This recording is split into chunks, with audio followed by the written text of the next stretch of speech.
Matthieu, chapitre 21. Lorsqu'ils approchèrent de Jérusalem et qu'ils furent arrivés à Bethphagée, vers le mont des Oliviers, Jésus envoya 2 disciples en leur disant, « Allez au village qui est devant vous, vous y trouverez tout de suite une ânesse attachée et un ânon avec elle. Détachez-les et amenez-les-moi. Si quelqu'un vous dit quelque chose, vous répondrez, « Le Seigneur en a besoin. » Et à l'instant il les laissera aller. Or, tout ceci arriva afin que s'accomplisse ce que le prophète avait annoncé. Dites à la fille de Sion, Voici ton roi qui vient à toi, plein de douceur et monté sur un âne, sur un ânon, le petit d'une ânesse. Les disciples allèrent faire ce que Jésus leur avait ordonné. Ils amenèrent l'ânesse et l'ânon, mirent leurs vêtements sur eux, et Jésus s'assit dessus. Une grande foule de gens étendirent leurs vêtements sur le chemin. D'autres coupèrent des branches aux arbres et en jonchèrent la route. Ceux qui précédaient et ceux qui suivaient Jésus criaient « Hosanna, ô fils de David! Béni soit celui qui vient au nom du Seigneur! Hosanna dans les lieux très hauts! » Lorsqu'il entra dans Jérusalem, toute la ville fut troublée. On disait « Qui est cet homme ?» La foule répondait « C'est Jésus, le prophète de Nazareth en Galilée !» Jésus entra dans le temple de Dieu. Il chassa tous ceux qui vendaient et qui achetaient dans le temple, et il renversa les tables des changeurs de monnaie et les sièges des vendeurs de pigeons. Il leur dit, « Il est écrit, mon temple sera appelé une maison de prière, mais vous en avez fait une caverne de voleurs. » Des aveugles et des boiteux s'approchèrent de lui dans le temple, et il les guérit.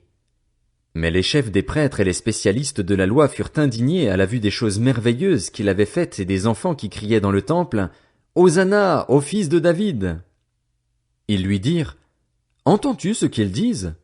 Oui, leur répondit Jésus. N'avez-vous jamais lu ces paroles? Tu as tiré des louanges de la bouche des enfants et des nourrissons. Puis il les laissa et sortit de la ville pour aller à Béthanie où il passa la nuit. Le lendemain matin, en retournant à la ville, il eut faim. Il vit un figuier sur le bord du chemin et s'en approcha, mais il n'y trouva que des feuilles. Il lui dit, que jamais plus tu ne portes de fruits. Le figuier sécha immédiatement. Voyant cela, les disciples furent étonnés et dirent, Comment ce figuier a-t-il pu devenir immédiatement sec? Jésus leur dit alors, Je vous le dis en vérité, si vous avez de la foi et que vous ne doutez pas, non seulement vous ferez ce qui a été fait à ce figuier, mais même si vous dites à cette montagne, Retire-toi de là et jette-toi dans la mer, cela arrivera. Tout ce que vous demanderez avec foi par la prière, vous le recevrez. Jésus se rendit dans le temple et, pendant qu'il enseignait, les chefs des prêtres et les anciens du peuple vinrent lui dire, « Par quelle autorité fais-tu ces choses, et qui t'a donné cette autorité ?» Jésus leur répondit, « Je vous poserai moi aussi une question et, si vous m'y répondez, je vous dirai par quelle autorité je fais ces choses. Le baptême de Jean, d'où venait-il? Du ciel ou des hommes? » Mais ils raisonnèrent ainsi entre eux.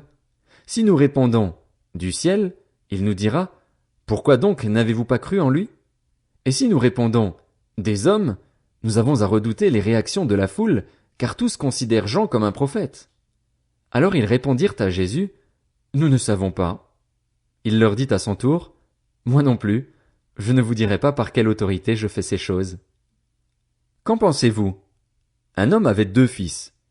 Il s'adressa au premier et lui dit, « Mon enfant, va travailler aujourd'hui dans ma vigne. » Il répondit, « Je ne veux pas. » Mais, plus tard, il montra du regret et y alla. Le père s'adressa à l'autre et lui dit la même chose. Ce fils répondit, « Je veux bien, Seigneur. » Mais il n'y alla pas. Lequel des 2 a fait la volonté du père? Ils répondirent, « Le premier. » Et Jésus leur dit, « Je vous le dis en vérité, les collecteurs d'impôts et les prostituées vous précéderont dans le royaume de Dieu, car Jean est venu à vous dans la voie de la justice et vous n'avez pas cru en lui.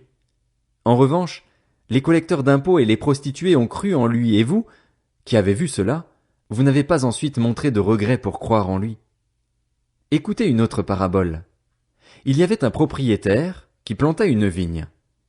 Il l'entoura d'une haie, y creusa un pressoir et construisit une tour. Puis il la loua à des vignerons et partit en voyage. Lorsque le temps de la récolte fut arrivé, il envoya ses serviteurs vers les vignerons pour recevoir sa part de récolte. Mais les vignerons s'emparèrent de ses serviteurs. Ils battirent l'un, tuèrent l'autre et lapidèrent le troisième.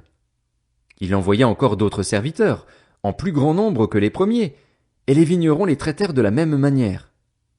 Enfin, il envoya vers eux son fils en se disant, « Ils auront du respect pour mon fils. » Mais, quand les vignerons virent le fils, ils se dirent entre eux, « Voilà l'héritier. Venez, tuons-le et emparons-nous de son héritage. » Et ils s'emparèrent de lui, le jetèrent hors de la vigne et le tuèrent. Maintenant, lorsque le maître de la vigne viendra, que fera-t-il à ces vignerons? Ils lui répondirent, il fera mourir misérablement ces misérables, et il louera la vigne à d'autres vignerons qui lui donneront sa part de récolte au moment voulu. Jésus leur dit, n'avez-vous jamais lu dans les Écritures, la pierre qu'ont rejetée ceux qui construisaient est devenue la pierre angulaire. C'est l'œuvre du Seigneur, et c'est un prodige à nos yeux. C'est pourquoi, je vous le dis, le royaume de Dieu vous sera enlevé et sera donné à un peuple qui en produira les fruits. Celui qui tombera sur cette pierre s'y brisera, et celui sur qui elle tombera sera écrasé. Après avoir entendu ces paraboles, les chefs des prêtres et les pharisiens comprirent que c'était d'eux que Jésus parlait. Ils cherchaient à l'arrêter, mais ils redoutaient les réactions de la foule, parce qu'elle considérait Jésus comme un prophète.